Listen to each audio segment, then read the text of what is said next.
бэлтгэлсэн бол яг өнөөдрийн байдлаар 11,814 болчиход байгаа. 2025 оны 3 сарын 1-ний байдлаар оргил үеийн буюу 23,821 хүн гаднаас ирж ажилласан байна. Тэгвэл Монгол улсын ажилгүйдлийн төвшин өөрөө 5.6%, нийтдээ ажилгүй 200 мянган орчим иргэн байгаа. Тэгэхээр ажилгүй иргэдийн ажлын байрыг хэрхэн хамгаалах вэ? Үүн дээр ямар бодлоготой байгаа вэ гэдгийг тодруулах гэсэн. За энэ хоёр төслөөр хоёулын дээр нь ажил хүчний харьцаа гадаад Монгол иргэдийн харьцаа хэд байгаа юм?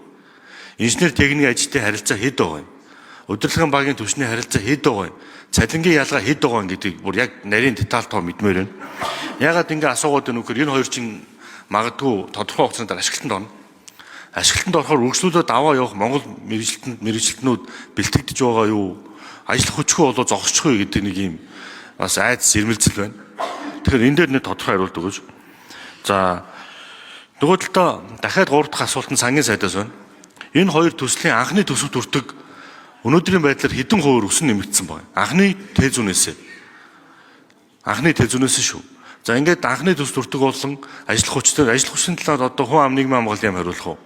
Хаанах хариулах юм бол энэ дээр хамгийн гол зүйл бол биднүүд бол ажил хүчин шүү дээ. Эргээд үлдэн, энэ үйлдвэр бидэнд үлдэн, хизээ нэгэн цаг татвар төлөгчдийн мөнгөөр энэ зээлийг бидэнд төлжилт дуусгана.